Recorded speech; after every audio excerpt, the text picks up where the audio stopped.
2 years of my life, but tonight is not the forum. What I will speak to separately is the feeling of being a woman who has a voice today. And since I could speak, because of the pain, caution, and fight of the many women who have paved the way and the men who stood beside them. Millions I will never know the name of, because every life, every act, big or small, affects another. Before I say more, I want to warn that I will speak about tonight covers trauma, so please feel free to step away if you need. My life was influenced most by my mother, sitting here tonight, Elaine McAlpin.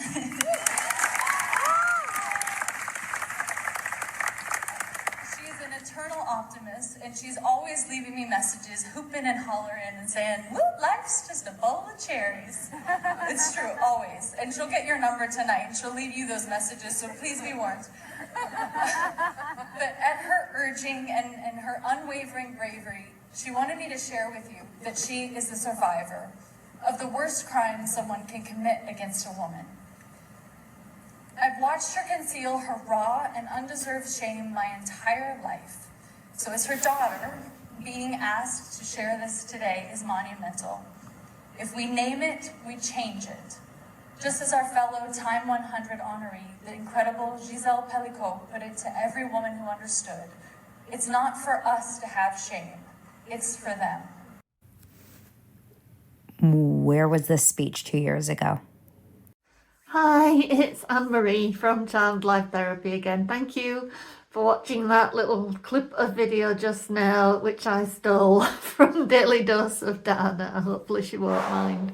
But I kind of echo her sentiments with that a bit. And do go follow some of these people if you're interested in this story. People like Without a Crystal Ball, people like Candice Owens, although I think she's taking a break right now, Daily Dose of Dana, Popcorn Planet, and various others, Tilted Lawyer as well.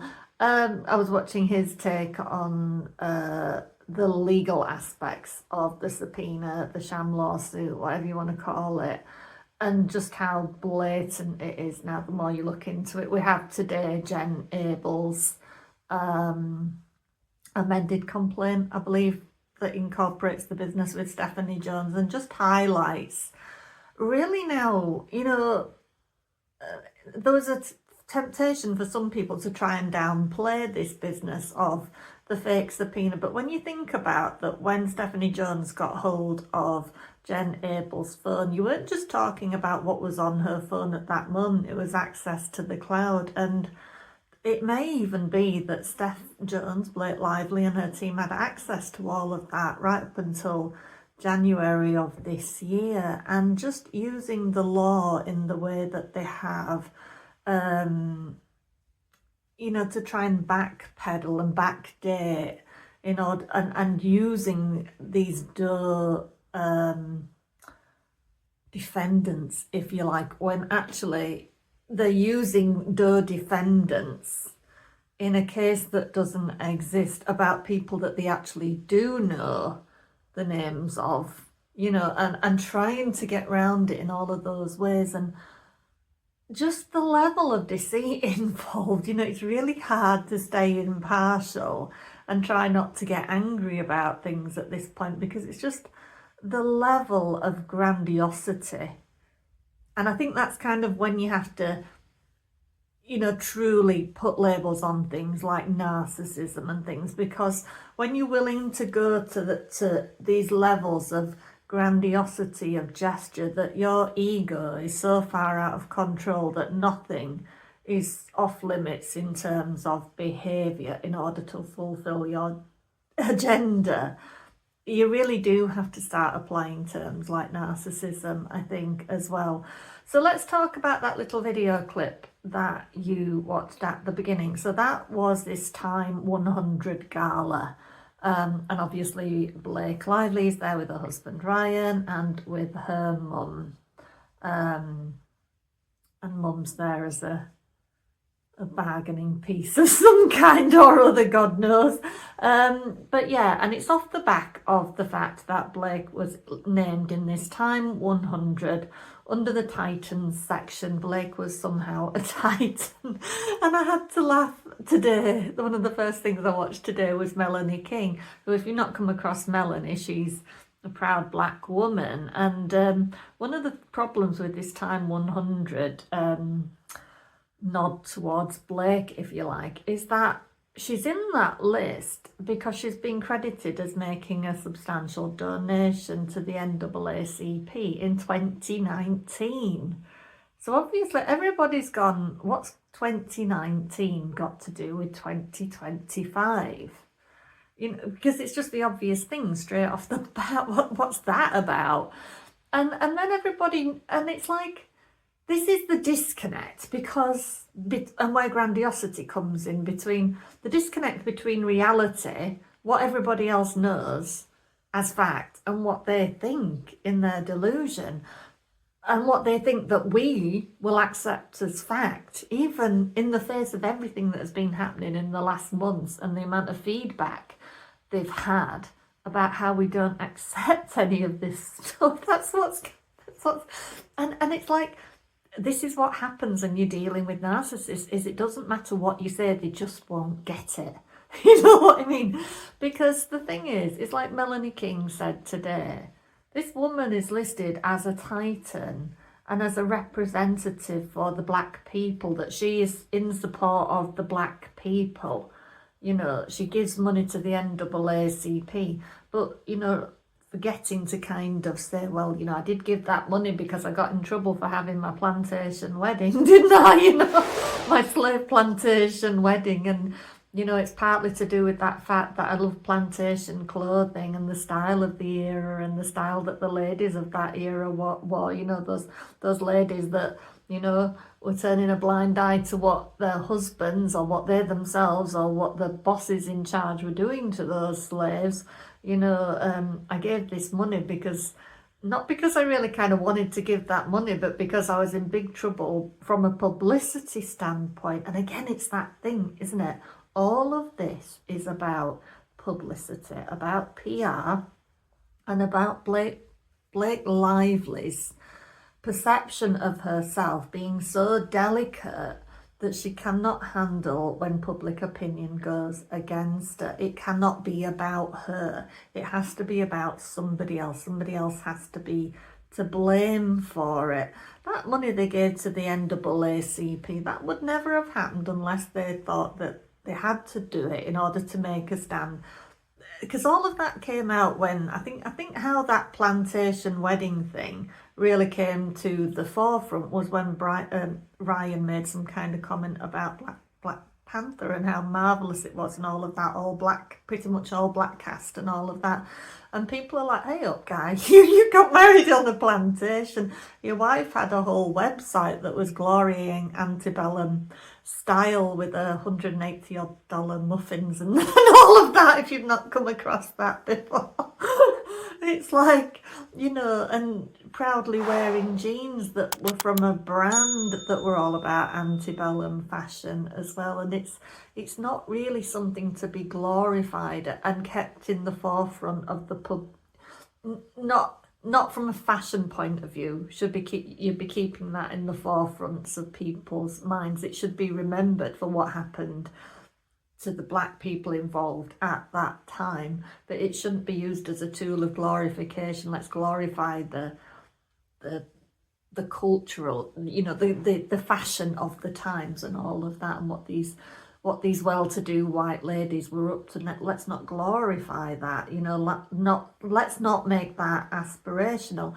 So anyway, she's in this Times 100 list in 2025 for having made a donation in 2019. It gives no other clarification other than that, except to have another black woman say that basically that Blake appears to be, from what little she knows of her, to be a self-aware woman who is asking questions and who has made claims, you know, that she wasn't properly educated in school about the black experience, if you like, which other people of there's somebody of Blake's class at that time that said, no, we did American history. We knew what it was all about. We weren't undereducated. I'm fully aware of what the slave situation was, and we were in the same class. You know, it's all nonsense. So you have to kind of think, well, they must have paid to get her in there. So anyway, so then as part of that, she gets to go to this gala, which that's what you've seen at the beginning, where she's brought her mum along. And Melanie King's point is right. And Anna Bowling's point is right. That clip and alleging that her mum has been a victim of what we can only assume is the R word. That's what, the worst crime against women. I guess that's what you're insinuating. That the time to do that was back when she was promoting a movie about DV. Wouldn't that story have been relevant then? Wouldn't that have been the time to bring it up when you were being criticised for your flowers and your booze brand and your hair care brand and your florals and you grab your friends and, when you were getting the hammer down on you for doing all of that? Wouldn't that have been the time, realistically, that maybe to bring mum out of the closet and say, actually here's a real story of abuse against women and let's have a real discussion and blah blah blah. But instead she's reeled it out at a time where she's at this Times 100 ball for supposedly being an advocate of black rights. So it's like, what is she being glorified for here, this Titan? What is her standpoint? And she starts it off with that very awkward, I don't know if it's completely on the clip, but she starts it off with that awkward little, I could say so much about the last couple of years of my life, but that's not why I'm here. And then talks about something else entirely than why she's there, really, by bringing her mum into it. And there's that very little awkward piece where she says, and the men that support them, and looks to Blake, to Ryan like so, and it's like, it's so cringe-worthy. I don't know about you, but I found that clip really hard to watch, and I would imagine the women that have really been abused, that have known those kinds of things, that have known domestic violence, that will be very infuriating, I would imagine, because again, it's being so far divorced from reality, in that you can't see how that will be perceived by that you're expecting the general public to think that is a good thing, that in the circumstances where you're trying to ruin a man by accusing him of being a sexual predator, that you're using your mother, who that story may or may not be true of whatever she's gone through, but you're using that. It's projection again. She's saying, and this is what we're saying, she's throughout this lawsuit, she's accusing people of doing things that she is the one. It's looking more and more like she's the one that's done those things. She's actually just mirroring it back, And she even accused him of doing that early doors, that him retaliating by filing his own suit or counterclaim, whatever it was.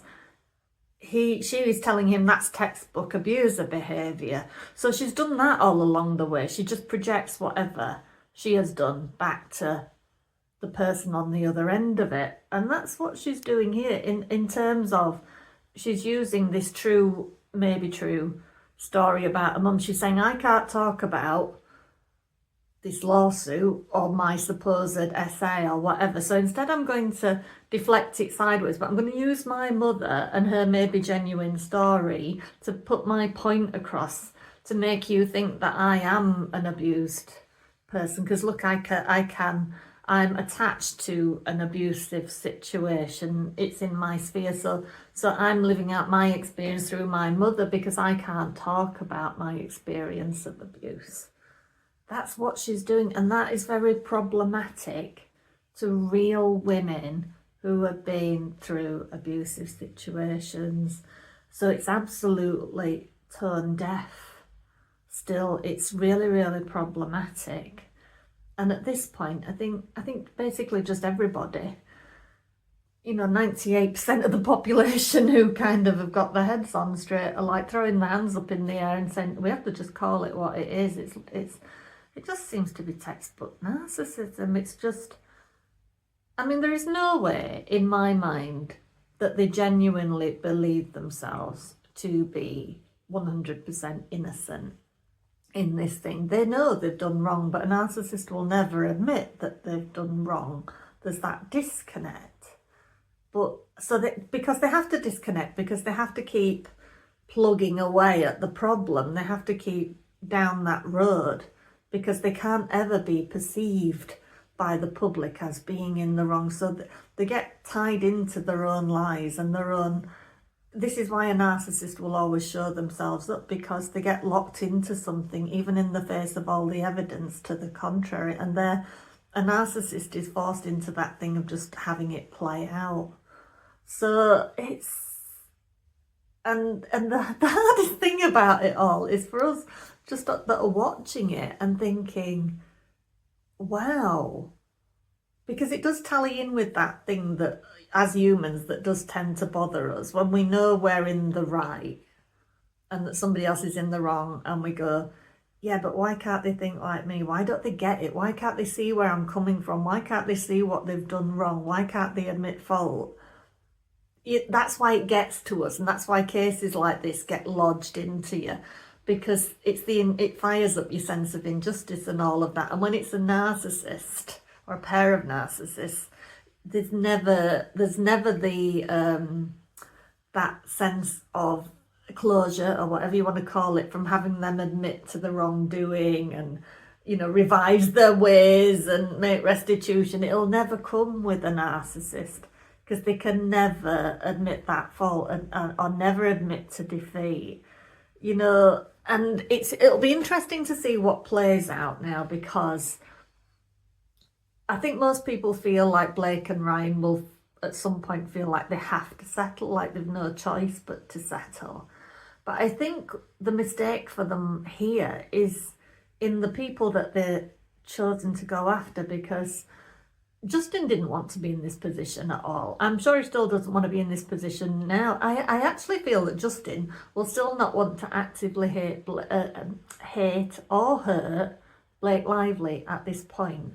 But his team and him are, I believe, are truthful people for the most part, as much as you can be. And I think we don't even know half of what evidence Brian Friedman has got, and I think he's playing a very smart game, because I think Brian Friedman, and probably the advice he's given, is to take it all the way and to take it to court and let it all play out and actually highlight all of the things that are wrong, not just with this case, but with Hollywood in general, and the way these things are done in terms of the PR machine, in terms of who gets to lie and get away with it, in terms of the Me Too movement, and using that against people when you have no right to use that. And what does that say about the Me Too movement? There's more here than it just being about Blake and her husband and the people involved with them having done wrong. There's so many, they've forced so many aspects of this case to be examined because of the ways and means that they have tried to use things that were created in good faith in order to further their agenda. And it will rip so much apart because it's exposed all the flaws in things like the Me Too legislation and things like that, and how it is open to abuse. So that may fall away entirely. So in a way, Blake and Ryan have forced a situation where the other side, Justin's side, have to go all the way. And I feel they'll play a very careful game. It's whether Brian's strategy will be to go after that fake subpoena and go for a situation where all of that would be extracted from the case, because the judge would say it's all fruit of the poison tree, because that subpoena wasn't accurate or done in good faith. It's not going to stand up in this court, so anything connected to that has to go. So then that leaves Blake and Ryan with very little case against Justin, but Justin still has his case against them. It's whether he's going to go down that route or whether he wants to leave that in play because he's got something else bigger on the side.